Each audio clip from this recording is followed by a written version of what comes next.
अस्सलाम वालेकुम, हमदोश is here और फाइनली हम कोशिश कर रहे हैं एक नया सिलसिला शुरू करने की जिसमें हम बीइंग द रिप्रेजेंटेटिव और डिफरेंट जनरेशन हम अपने अपने पॉइंट ऑफ व्यूज़ जो हैं वो एक दूसरे के साथ शेयर करेंगे। तो आज क्योंकि सोशल मीडिया के वजह से सबसे ज़्यादा जो बात चलती है ना वो डिजिटलाइजेशन के हवाले से चल रही है और हम बहुत ज़्यादा ये बात करते हैं लाइक हम मेरी जनरेशन और जो मम्मीज़ हैं वो हमेशा ये बात कर रही होती हैं कि बच्चों को गैजेट्स जो हैं वो नहीं देने चाहिए और एक्सेस यूज़ ऑफ गैजेट्स जो है वो किस तरह बच्चों की मेंटल कैपेबिलिटी जो है उसको स्पॉइल कर रहा होता है।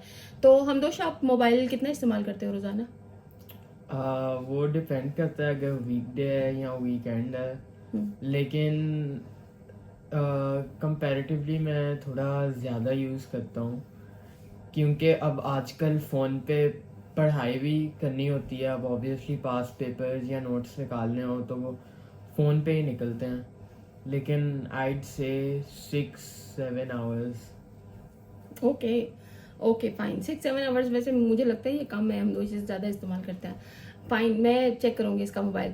तो हमदोश, आपको व्हाट डू यू थिंक, ये जो पेरेंट्स कहते हैं कि जो गैजेट्स हैं वो बच्चों की कम्युनिकेशन स्किल्स को स्पॉइल कर रहे हैं, उनको डिप्रेशन का शिकार बना रहे हैं, एंग्जाइटी का शिकार कर रहे हैं, उनको यानी वो जो उनका सोशल सर्कल है वो बहुत ज़्यादा कंजस्टेड होता जा रहा है। तो do you think it's true? नहीं, ये जो पेरेंट्स हैं इनको कोई अवेयरनेस नहीं है। ये सोशल सर्कल्स का भी कहते हैं, लेकिन जो दोस्त बच्चे इन रियल लाइफ नहीं बना पाते वो ऑनलाइन बना लेते हैं। और आगे से फिर पेरेंट्स कह रहे होते हैं कि आपको कैसे पता कि ये एक आपकी एज का फेलो है या if this is a 40-year-old man. लेकिन मतलब इतनी कॉमन सेंस होती है बच्चे में कि they can differentiate between a middle aged person और अ यंग पर्सन। और पेरेंट्स नीड टू रियलाइज़ कि आजकल अगर आपका बच्चा ओ लेवल्स कर रहा है या इवन मैट्रिक भी कर रहा है तो सारे लेक्चर्स सारे नोट्स अब ऑनलाइन है।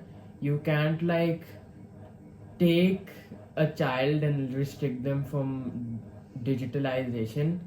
जैसे अब मेरी क्लास में एक बच्चा है, उसके फादर जो है वो उसको बिल्कुल भी फ़ोन नहीं यूज़ करने देते, इवन टीवी नहीं यूज़ करने देते। एंड वो इतना मतलब क्या कहते हैं आउट ऑफ टच है इस वर्ल्ड से, मतलब वो बेचारा दोस्त ही नहीं बना पाता।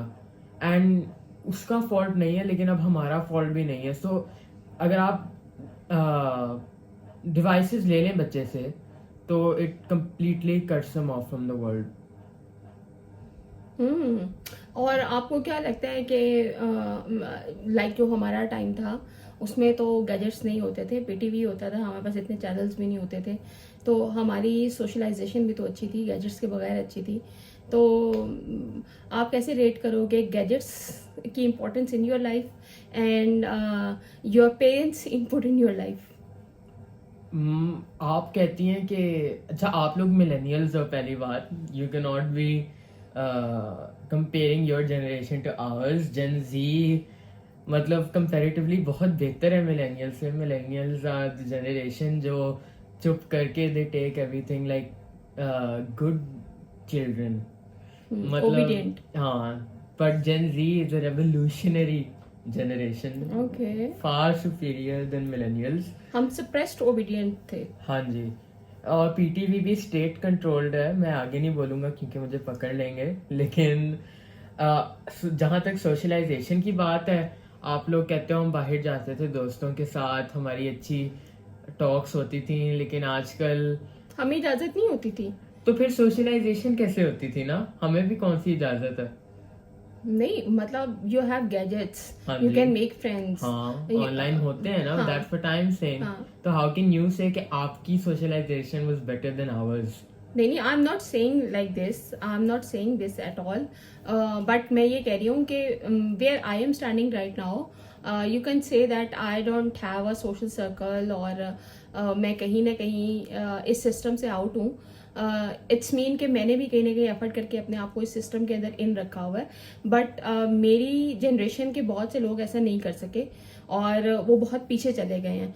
तो आपको लगता है कि डिजिटलाइजेशन या गैजेट्स जो हैं ये एक बहुत बड़ा टूल है नॉट ओनली अपने आप को इस सिस्टम के अंदर इन रखने का, अपने आप को इंटरनेशनली भी बहुत सी चीज़ों से लिंक रखने का। लाइक मेरा इंटरनेशनल रिलेशंस का जो नॉलेज था वो कभी बना ही नहीं, क्योंकि मुझे कभी इंटरेस्ट भी नहीं था। मुझे नहीं लगता था कि मेरे पास इस तरह के रिसोर्सेज हैं जिनके ज़रिए से मैं इंटरनेशनल जो अफेयर्स हैं उनका नॉलेज ले सकती हूँ। और मेरा शायद कॉन्फिडेंस लेवल भी बहुत हद तक अब आके बिल्ड हुआ है। मैं लोगों से कम्युनिकेट करने में इतनी कॉन्फिडेंट कभी भी नहीं थी। जहाँ तक इंटरनेशनल रिलेशंस का जाता है, obviously devices are a really good tool to like put yourself into that group of people. लेकिन अब जैसी पाकिस्तानी सोसाइटी है, the Pakistani society leans more towards conspiracy theories than actual like facts. So it depends more on if you like study them yourselves, or you like take whatever's like given to you. मतलब अब जैसे पाकिस्तान में बहुत famous लोग political analysis videos बना रहे होते हैं. So like 99.9% of these videos are conspiracy theories, and that 0.1% वाले लोगों को चुप करवा दिया जाता है. तो जहाँ तक ये बात जाती है, दैट्स व्हाट आई बिलीव. और आगे फिर जैसे वेबसाइट्स हैं, LinkedIn and other kind of career oriented websites, if you don't use them, आप आगे बिल्कुल भी नहीं जा पाओगे. And if you don't start teaching your children how to use them, and if you don't start exposing your children to these kind of websites और apps, वो भी नहीं आगे जाके कुछ कर पाएंगे. बिकॉज डिजिटलाइजेशन का दौर है, जितनी जल्दी AI एडवांस कर रहा है, इफ़ यू लाइक अब जैसे सौरा AI है जो वीडियोस बनाता है, like if you don't teach your children about the advantages and disadvantages of this AI, easily if they use this without like knowing the disadvantages, कुछ भी हो सकता है. That's what I believe. लेकिन अंदोश, आपको नहीं लगता है कि इसमें मेरे जैसे वो पेरेंट्स, लाइक हम मदर्स की बात करते हैं, क्योंकि स्पेसिफिकली जो बच्चों का एक्सपोजर होता है वो माँ के साथ वो ज़्यादा टाइम स्पेंड करते हैं रादर देन देयर फादर, क्योंकि फादर कहीं ना कहीं वर्किंग होते हैं. तो आपको नहीं लगता है कि लाइक हमारा जो इरा था और आजकल की जो मदर्स हैं, जो मेरे टाइम की स्पेसिफिकली हैं, उनमें वर्किंग वुमेन होने का कॉन्सेप्ट कंपैरेटिवली कम रहा है. तो वर्किंग वुमेन ना होने का मतलब ये है कि आपने ज़िंदगी के अंदर बहुत सी नई आने वाली चीज़ों को अडॉप्ट ही नहीं किया. आप जो जिस डिजिटलाइजेशन की बात कर रहे हो, आपको लगता है कि हम सोशल ऐप्स की बात करें, लाइक ट्विटर की बात करें, फेसबुक की बात करें, इंस्टाग्राम की बात करें, आपको लगता है कि इस हवाले से हमारी सोसाइटी ने बहुत ज़्यादा जो है टैबूज जनरेट कर दिए हैं, और उन्हीं टैबूज की बुनियाद पर मदर जो हैं वो अपने बच्चों से गैजेट्स लेती हैं और उनको मैक्सिमम यूज़ नहीं करने देती. वो समझती हैं कि यहाँ से बच्चा कुछ ना कुछ गलत और अनएथिकल ही लर्न करेगा. How do you see all this? बात इतनी सिंपल है कि अवेयरनेस बहुत मतलब सोसाइटी में डालने की ज़रूरत है. ये ऐसी बातें हैं जो 2000 मतलब जब से स्मार्टफोन्स इन्वेंट हुए हैं और लाए गए हैं पाकिस्तान में, ये तब से ये बातें चल रही हैं. एंड कंपैरेटिवली अब ये बातें कम हो गई हैं, but there still a lot of mothers जो ऐसे करती हैं अपने बच्चों के साथ, और फिर बच्चों को सफ़र करना पड़ता है. क्योंकि आजकल हर बंदे का इंस्टाग्राम पेज है, हर बंदे का फेसबुक पेज है, टिकटॉक है. अब अगर एक स्पेसिफिक बच्चे का ना हो तो आई सीन कि उस बच्चे का मजाक उड़ाया जाता है, एंड उस बच्चे पे पहले ही उसके पेरेंट्स उसको यूज़ नहीं करने देते. आगे से बच्चे उसका मजाक उड़ाते हैं कि you don't have social media. तो मतलब पेरेंट्स को समझाना चाहिए, बट इट्स ऑल्सो दैट ज़्यादातर सोशल मीडिया पे यही लाइफ गुरुज होते हैं और जो पेरेंटिंग टिप्स दे रहे होते हैं जिनके खुद बच्चे नहीं होते. इन लोगों को चुप करवाना चाहिए बेसिकली, और मतलब सोशल मीडिया से हटाना चाहिए इन लोगों को.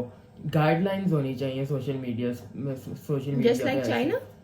हाँ, चाइना ने जो मतलब ये नया लॉ निकाला कि अब पॉलिटिकल कुछ आपने कंटेंट बनाना है, फाइनेंशियल बनाना है, एनालिसिस देनी है, उसके लिए यू हैव टू हैव उस टॉपिक की डिग्री.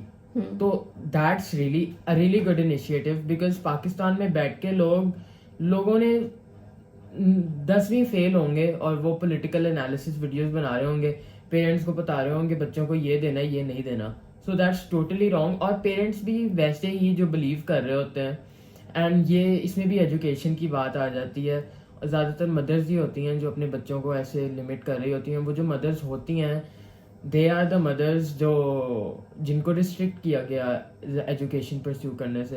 तो आई डोंट सी कि उसमें मदर का फॉल्ट है, उसमें पूरी तरह सोसाइटी का फॉल्ट है। And we can only try to change our society, लेकिन मतलब it is what it is. तो इन शॉर्ट आपका कहना यह है कि जो कॉन्सेप्ट्स हम अब तक अपने साथ लेकर कैरी करते आए हैं उसमें पेरेंट्स की जो कंजम्पशन ऑफ कंटेंट है ऑन सोशल मीडिया उसको एक दफ़ा देखना इम्पॉर्टेंट है। हाँ जी। वो गलत है और शायद वो गलत कंटेंट जो है वो कंज्यूम कर रही हैं जिसका सारा प्रेशर वो अपने बच्चे पे डाल रही हो। और आपको लगता है कि जिस बच्चे के ऊपर ये प्रेशर बिल्ड किया जाता है वो ना तो अपने पेरेंट्स के साथ कंफर्टेबली डील हाँ कर जी। सकता है और ना वो सोसाइटी में फिट इन कर सकता है। तो you think that parenting is one of the biggest question mark in our society, हाँ राइट? जी, बिकॉज उनको लगता है जैसे उनकी सोसाइटी रेज हुई थी वैसे करना चाहिए, लेकिन मतलब जिस तरह उनकी जनरेशन रेज हुई थी वैसे उनको अपने बच्चों को रेज करना चाहिए, बट दैट्स टोटली रॉन्ग। उनके बच्चे एक और जनरेशन के हैं, देयर फ्रॉम अनदर जनरेशन। तो मतलब इट्स काइंड ऑफ जस्ट उन्होंने अपने ओल्ड स्कूल थॉट्स डालने होते हैं अपने बच्चों पे, एंड दैट अफेक्ट्स बच्चे की हर aspect of life which doesn't let them progress in the world. तो ये हमारा एक कोशिश थी। हम दोस्त के साथ सेटिंग करते रहेंगे। हम दोस्त की अपनी बड़ी विश है कि मामा अब हमें जो है ना कंटेंट बनाना चाहिए और हम डिफरेंट टॉपिक्स के ऊपर कंटेंट बनाते रहेंगे। सो हम दोस्त हमारी आज की टॉपिक को अगर आप समराइज करना चाहो तो what's your message to your parents और to all the parents and elders in our society, वो जो मिलेनियल्स आप कहते हो ना उनके लिए?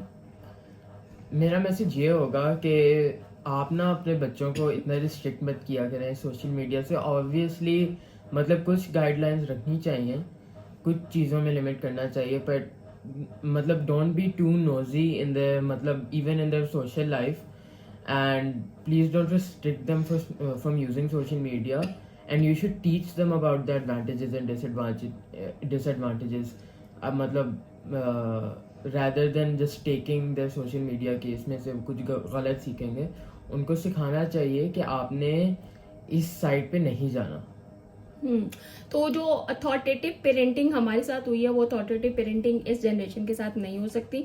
और दूसरी इंपॉर्टेंट चीज़ मेरे ख्याल में इस वक्त ये बहुत इंपॉर्टेंट है कि पेरेंट होने का मतलब ये नहीं है कि आपने हमेशा ऑर्डर ही देने हैं। पेरेंट्स होने का मतलब ये है कि be a best friend of your child, और आप एटलीस्ट उनको इतना कॉन्फिडेंस अपने घर के अंदर दे दें कि कुछ भी गलत या सही वो आपके साथ आकर बात कर सकें, और उनको ये फेयर ना हो कि हमें यहाँ जज किया जाएगा या हमें हमारे ऊपर कोई ना कोई जो है वो टैग लगा दिया जाएगा या हमें बदतमीज़ कंसीडर कर दिया जाएगा। आज मैं एक वीडियो देख रही थी जिसमें पेरेंटिंग के हवाले से, बच्चों के हवाले से बात हो रही थी। तो वहाँ पॉइंट ऑफ व्यू यही था कि बच्चा अगर अपना ओपिनियन रखता है तो इसका ये मतलब नहीं है कि आप उसको बदतमीज, बदजुबान और इस तरह का कंसिडर कर दें। तो ये एक छोटा सा मैसेज है। हम दोस्त के साथ डिफरेंट टॉपिक्स के ऊपर बात करेंगे, और मैंने आज हम दोस्त को कहा था, हम अभी डिसाइड कर रहे थे टॉपिक्स, तो मैंने हम दोस्त से कहा हम इंटरनेशनल रिलेशंस, पॉलिटिक्स इस पर बात करते हैं। मैंने कहा यार मुझे पहले टॉपिक बता देना क्योंकि मेरा नॉलेज आपसे कम है, तो मैं पहले मुझे उसको स्टडी करना पड़ेगा। तो इट्स काइंड ऑफ सिलसिला जो हमने शुरू किया। होपफुली कोशिश यही है कि पाकिस्तान के अंदर जो एक जनरेशन गैप है या जनरेशन मिसकंसेप्शंस है हमारे और इन जनरेशन के दरमियान, हम उसको किसी न किसी तरह कम करने की कोशिश कर सकें। मैं अपने जनरेशन के पॉइंट ऑफ व्यूज बता सकूं और हम दोस्त अपनी जनरेशन के। तो हमारे साथ रहिएगा, इंशाल्लाह इसको कंटिन्यू रखेंगे अगर हम दोस्त ने मेरा साथ दिया तो। राइट हम दोस्त? हाँ जी, बाय, गुड बाय। बंद कर दे।